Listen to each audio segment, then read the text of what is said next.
Oh, I thought you were ready to go. You hit record on the camera, so I've hit record. I thought you were ready to go. Ashwin his mic isn't set up properly yet. He's just munching away on a Milo. Yeah, just the Milo. I don't think I've ever put a Milo in this cup before, but No, he finally blessed the mug. yeah. Sorry to startle you there. No, that's all right. There is a little bit left. Can I eat the rest of it? Fucking go for it. I'll Yeah. keep chatting away while you're munching. Good start to the show. You're probably the only adult that I know that still has Milo. Really? Yeah. Is it? It probably is just a childhood drink, right? I'm not knocking you for doing it because you know everyone loves a Milo. Yeah. How many spoonfuls do you chuck in there? Two spoons. 2 heaped spoons. Two extremely Very heaped. Yeah. Like, you might as well not call it a spoon because it's basically two to three spoons. You might as well just got in there with your hand and just grabbed as much as you could. Yeah. Maybe you should do that a couple of times. Yeah. Anyone else listen to the show? Drink some Milo? We're asking you the questions early this week, but anyone else get around Milo still as an adult? Or did that stop when you were like 14?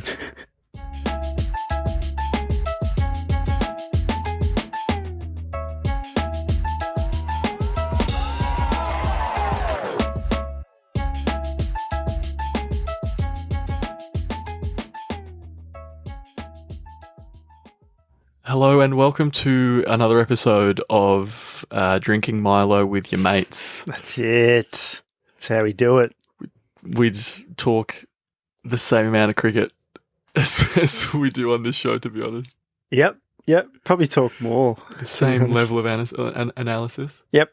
I wonder when we're finally going to admit to ourselves that we... Not that we're not going to talk about footy and cricket and like just embrace not talking about it, but actually, even like from a standpoint of like our name's finally to fall forward, but should we still be called that if we're not talking about cricket or footy? It's a good point. First off, I thought you were going to say, are we going to embrace the fact that we're now a Milo podcast? Ah, yes, that too. Because if that means a Milo sponsorship, then absolutely. Second of all, I forgot my point. Second of all, yep. I don't know what you're talking about. We talk about footy and cricket all the time. Oh, okay. I know I just said the exact opposite, but I'm backflipping just purely to disagree with you. Oh, fair enough. Not the first time I've done that in this show. Yep. How you been, mate? Same old, mate. Same old. Nothing new to report. Went to Kmart the other day. Nice. It's Kmart's always a nice trip. Did you go through the? It's like the. I'm always startled by how cheap things are at Kmart. Yeah, doesn't make a lot of sense how cheap some things are. I feel like I've been for a little while though. There was this young couple, and I say young, they were like, I reckon they were about 16. They were still in high school, right? Yeah, very young. Okay. And I don't know if they were like boyfriend and girlfriend, but it was obvious that the guy was definitely very interested in the girl. Okay. So Tash and I were walking one way, and this young couple is walking the opposite way towards us. Right. And there's another couple sort of at the end of one of the aisles, and where we end up crossing paths is where they're standing. Okay. Yep. And we don't hear much of the conversation, but this young boy said something along the lines of, yeah, that's why I don't tell people I'm 6 foot, because people don't believe me. Right. How? I mean, not that you know exactly how tall he was. Like, how tall do you think? Well, I'd say he was about your height. What are you? 5'8", 5'9", 5'9", 5'9". Yeah. Okay. So average height.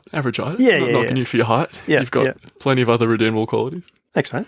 Height is all I've got. Yeah. So yeah, definitely well under. 6 foot. Comfortably under 6 foot. Yeah. And you could tell that the girl wasn't really buying it. So what her expression on her face? Just not even looking at him, just walking. Just like, I don't want to hear this.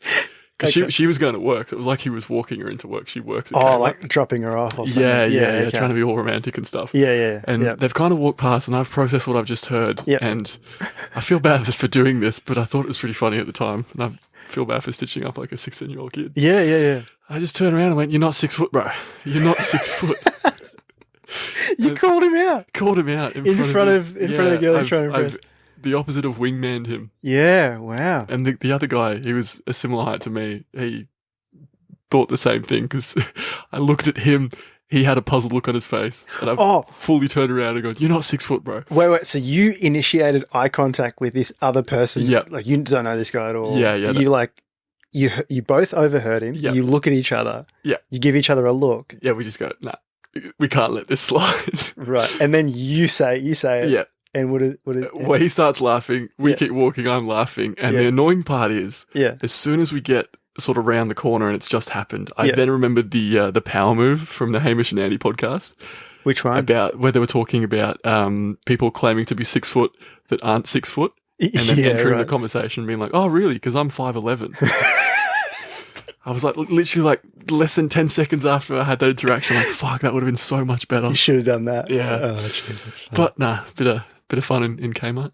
There you go. How are you going, mate? I'm going okay. Sorry, that was how I'm going. How are you going? I'm going all right. I want to go to Kmart now, and I want to experience a story like that myself. Fuck, that's hilarious. You meet all sorts in Kmart. Yeah. And I suppose I'd have to include myself in that, based on that interaction. Yeah. I didn't realize that you'd actually, like, I know you're quite outspoken in certain situations, and sometimes you sort of lay low. And I feel like it just, there's a part of you that comes out every now and then. And I think if I hadn't made eye contact with the guy, and I could see that he was clearly having the same thought process. Like if it was just you and that person, you probably wouldn't have said. Nah, probably not. But because of the moral support, No, I reckon you're right. I reckon you've analysed me quite well there. I didn't realise you were observing me so heavily, but yeah, you're probably pretty spot on.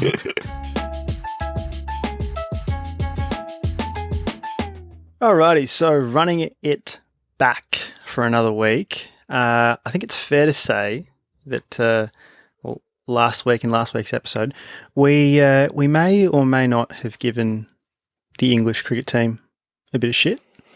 It feels like the Ashes all over again. Yeah, we've definitely. Couple of rants. Not the first time we've done it. No, but I mean, they keep deserving it.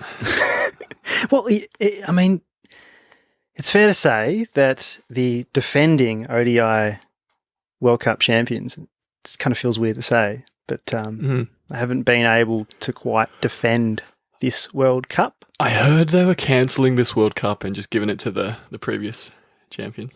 Oh, really? Yeah. Based on what? Our sources, mate. Right. Don't doubt the source. So you're going to talk about a number of sixes or a number of something. Fuck, I don't know if we'd be in the equation for that. We've been bowled out for under 200 how many times? Fucking hell.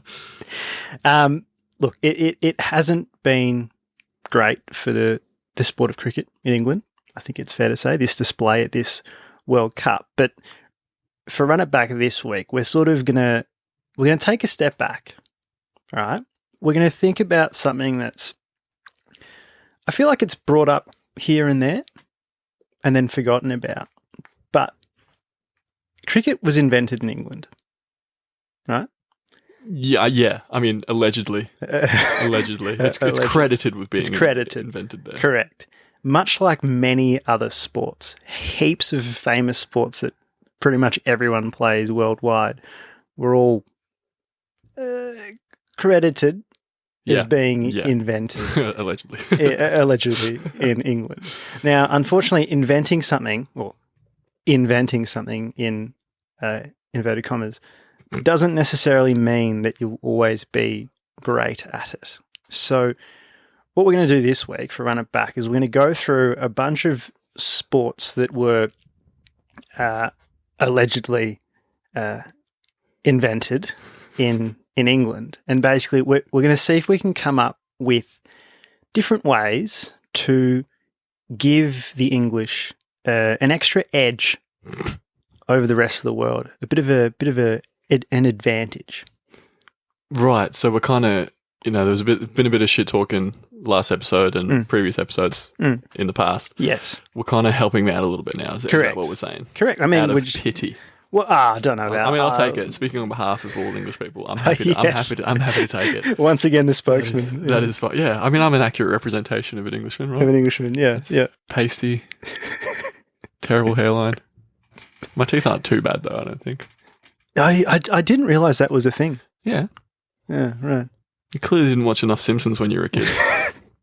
You know, the episode, the British Book of Smiles? No, don't remember. No. Don't worry about it. Not important. Not important. All right. So first one we're going to go through. Yep. Is football. Football. Football. In that classic English accent. Yes, yes. Interesting choice. There. Exactly when they came up with the name, that's how they pronounced football. it.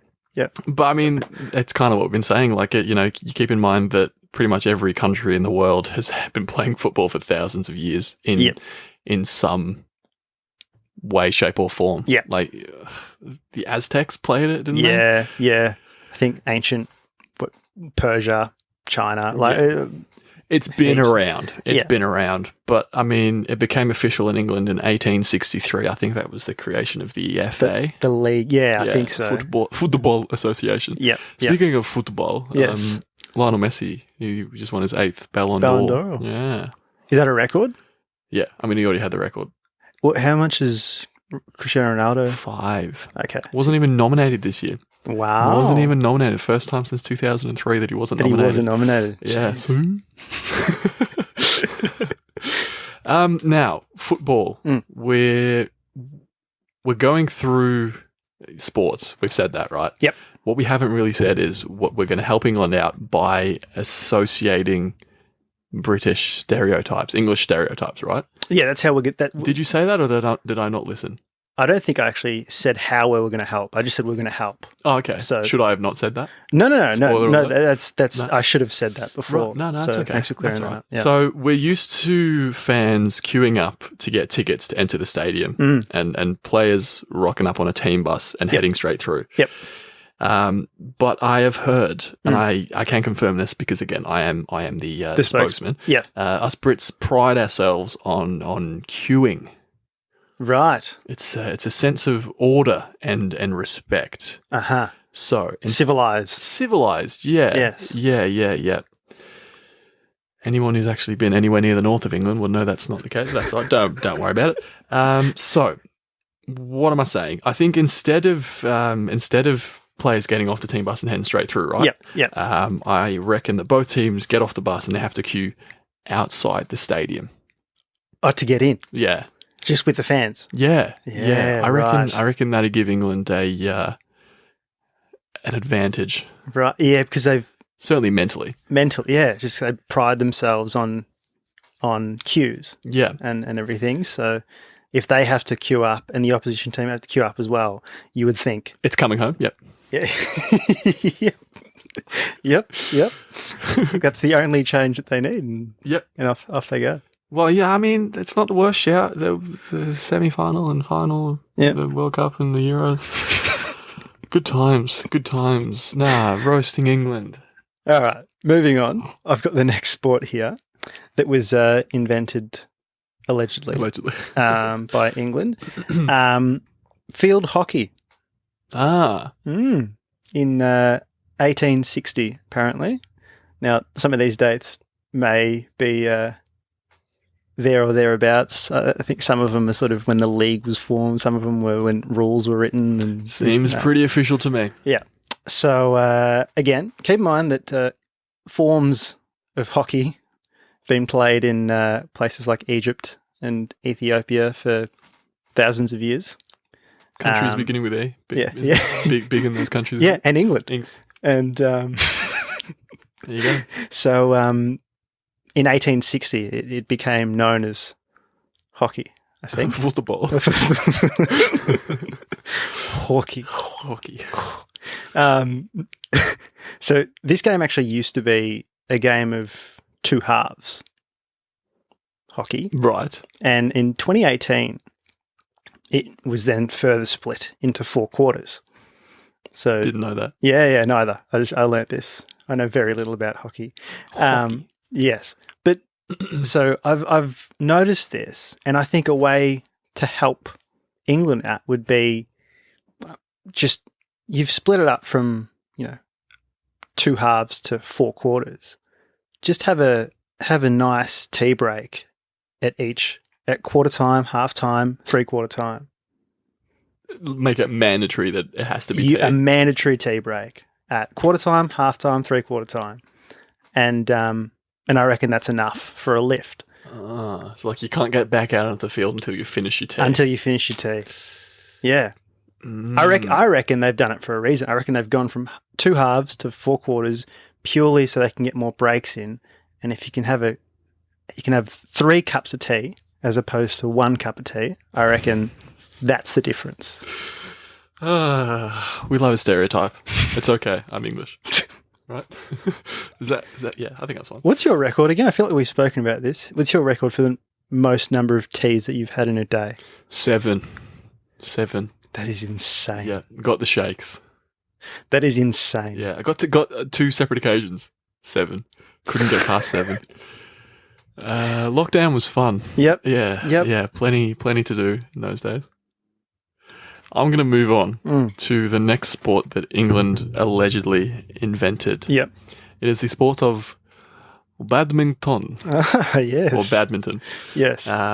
It was allegedly invented in 1887. Yep. Keep in mind that the sport was made by British Army officers in India and South Africa. Yep. And taken from an Indian game. What was that game called? I think it was Puna. Cool. Didn't want to say it. Thank you. I think it was called that. But I've heard that there was another form of like an ancient game that was played in China, parts of China that were similar with a net and that sort of. Right. Yes. Okay. So there's yeah. So we've got the sport. Yep. Now we need the next English stereotype. Yeah, to make it to get the English better at badminton, because currently I don't think they're in the top 50 or top 100 in the world. India, South Africa, and China, by any chance? Yes. Yep. I believe so. Just based on what we were saying before. Yeah. Yep. Just to clarify. What was I saying? Yeah, so the stereotype there, maybe if the sport was played in shitty British weather outdoors, maybe the English would dominate and, be able to handle the outdoor conditions better than most. It's true. It is. It's always an indoor sport. Yeah. So. I mean, this one isn't a strong one. Right. Other countries are cold too. That's true. We can only do so much. England is shambles, but that's our suggestion. It would provide some sort of change. I think at the moment, indoor, it's too controlled. It's I reckon any change is good to give you a bit of a boost. Sold. I'm in. All right, next sport that was again surprisingly invented in England. I'm kind of dumbfounded by lots of this, but table tennis was invented in England. How's that pronounced? Table tennis. In 1880, apparently. 1880? Yeah. Yeah, right, okay. Again, apparently this sport was invented by British Army officers in India. Oh. Again. Yep. Same as badminton. Yeah. There you go. And I'm assuming when it was invented, it was taken from some other sport that already existed, and was no, the colonists would never take an idea or a sport. No. Yeah. But here's an idea to help out the English at table tennis. I think there is one English player that might be in the top 50. Oh yeah. But what's his name? I don't remember. But I think that's Pete. Yeah, Pete. But to give England as a country a boost in the sport of table tennis, I think. Bear with me. Like, hear me out. This is going to be good because you're just dancing around it. And we know this is going to be good for exactly that reason. England are good at sports that involve sitting down, right? So you think cycling. England's probably one of the best in the world at cycling. Are they? Like what, at the Olympics? Yeah. Oh, okay. F1 or car racing. Lewis Hamilton, mate. Okay. Yeah. Rowing. Right. Sitting down, mate. Yeah. Just better at sports that involve sitting down. So I think with table tennis, it's pretty small area. Just have the sport played while sitting down. You could be on like one of those office chairs that you roll left to right on, Yeah, okay. and then just play sitting down. And I reckon just going off the other sports, if you're sitting down, you've got a better chance of winning. It's true. It's the only thing that those other three sports that you've mentioned have in common. So that must be what it is. It must be what it is. Correct. Cool. All right. Well, I'll move on to another sport that England allegedly invented, and this one is rugby or rugby. Allegedly invented in 1845. Yeah. Now, this one was invented when some kid playing football. Yes, football. Cracked the shits, picked up the ball and ran with it. But again, keep in mind that the Romans played some form of rugby for thousands of years ago. Yep. And one thing that could help. Yep. I mean, you could say something like, everyone on both teams wearing all white. Referring back to cricket or even Wimbledon. Yep. Right? Yeah.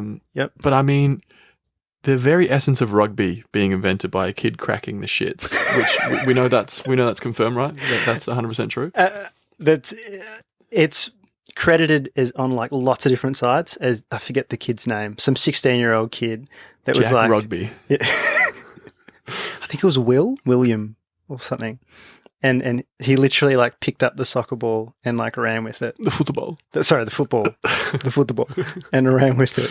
And right. Yep. Well, based on everything that we've spoken about the England cricket team in the past about sooking and all of that. Yeah. And the fact that England made the semi-finals, I think, of the Rugby World Cup. Yep. Maybe that's as good as they're going to get. Yeah. Do they already wear white? They do already wear white as well. Ah, okay. Yeah, okay. Yeah, so maybe we're okay with rugby. We're okay with wearing white. But I mean, if you think about it, the England Test team is doing a lot better than the England ODI team. Maybe it's just wearing white. Yeah, true. That's all you got to do. Yeah. Wear whites, be a bit more traditional, and that's it. Shout out white.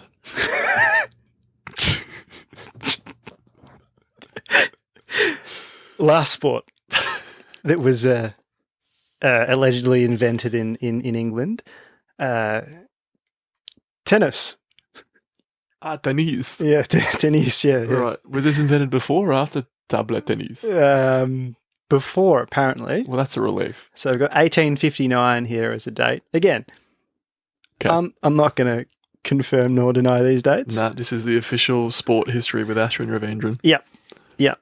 Keep in mind that this sport was actually heavily influenced by a Spanish ball game called the pelota.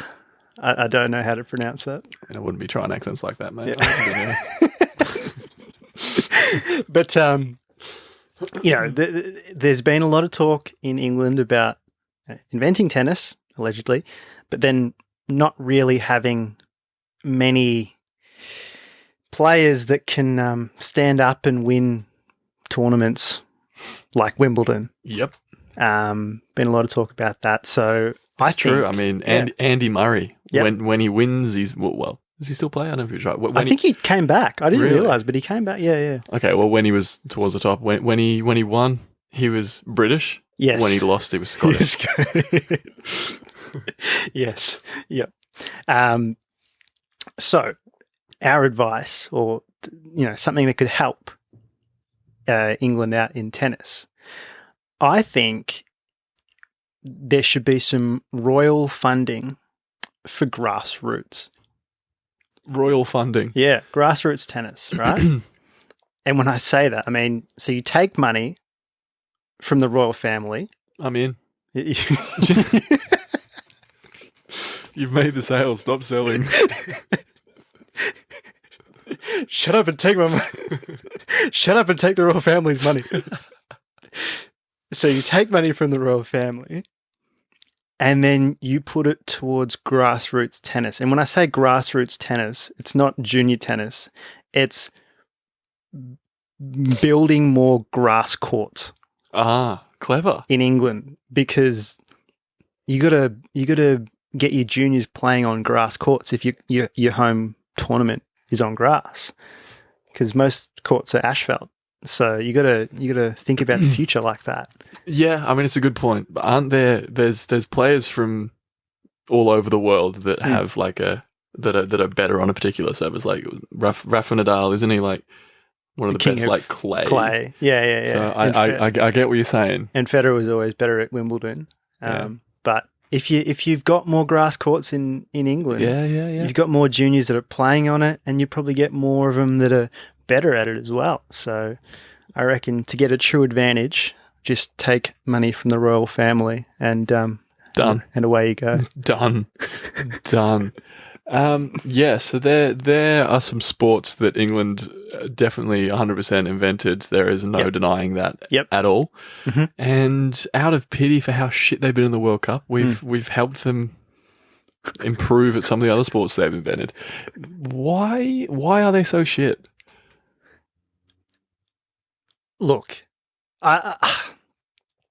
maybe it's because the sports aren't actually their sports. Oh, they've just taken it from They've just taken other it from existing other sports. existing The sports. colonists would never.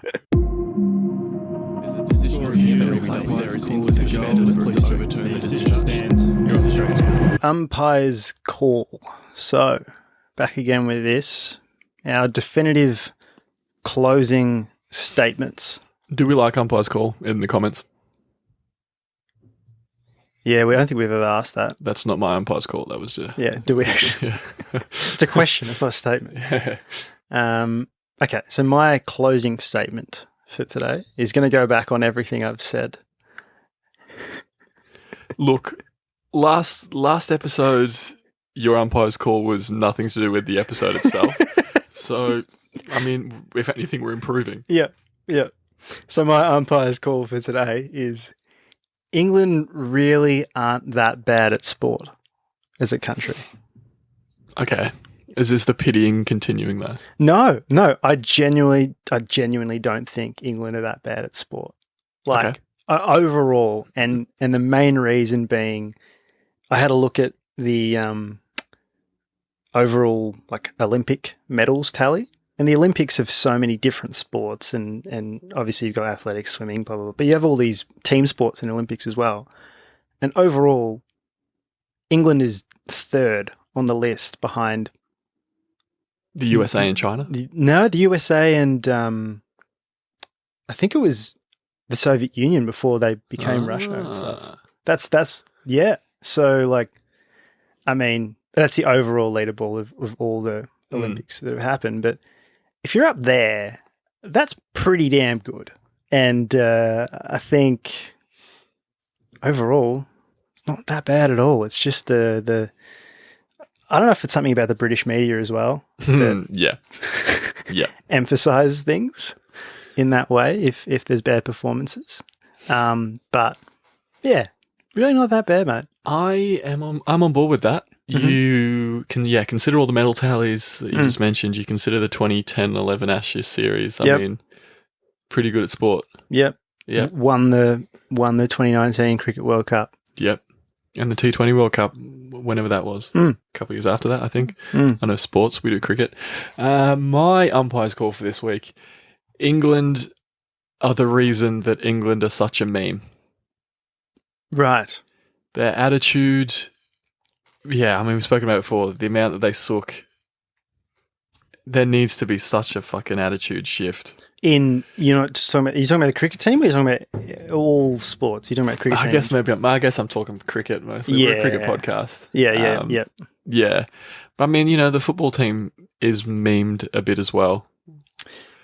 In terms of never having that level of that whoa, success. 1966, mate. Come on. Yeah. We love the Saints. Thank God for catching strays. Was it the same year? Yeah. It was the same year. Yeah, and they've only won one. Wow. Yeah, just in case any Saints fans are listening and they've forgotten. I wonder if there's some sort of deeper connection between the Saints and England. Yeah, there is. That's my umpire's call. England are England, which makes them a meme. So where are we actually at in the World Cup? Are we coming up to the semi-finals? Right now? Yeah. That's a great question. I know that everyone listening was very keen for some analysis of the cricket that's been happening. Of the actual cricket World that's what we Cup do. that's been happening right now. I want to propose something to you. Okay. Excuse me, that's my fizzy Walder. Okay, I'm good now. How's your Milo going? Nearly done, Still actually. drinking it? Yeah, fair enough. yeah. Getting there. I forgot my train of thought. Yeah, I want to put something to you. Mm-hmm. You know how we've got kind of like the analytical side, and then we've got the real version of us, The real version of us, like every other episode. yeah. What if we, instead of trying to be analytical, Yeah. which is something we're just not, Mm-hmm. we just listed out something that happened. So say we talk about the semi-finals, for example, whenever they are, and then we just describe how we're feeling based on them. How we feel based on the semi-final. Yeah. No trying to analyze it. Just be like, Travis Head made a century. Yep. And I'm happy. I'm happy because Head is a funny surname. Yep. That's nice. Maybe we'll start doing that instead. Yeah. Seems a bit more on brand, right? Take it in a different direction. It's been a little while since we've had a live brainstorming session. So. Yeah, a philosophical sort of... Identity crisis. Identity crisis, that's right. It has been a while. It's all right. It's good to be back. It's good to be back. It's hip to be square. Right? That's the same. Is it? Nope. There's no filter anymore. I'm tired. I want to go to sleep. All right. Keep hitting sixes.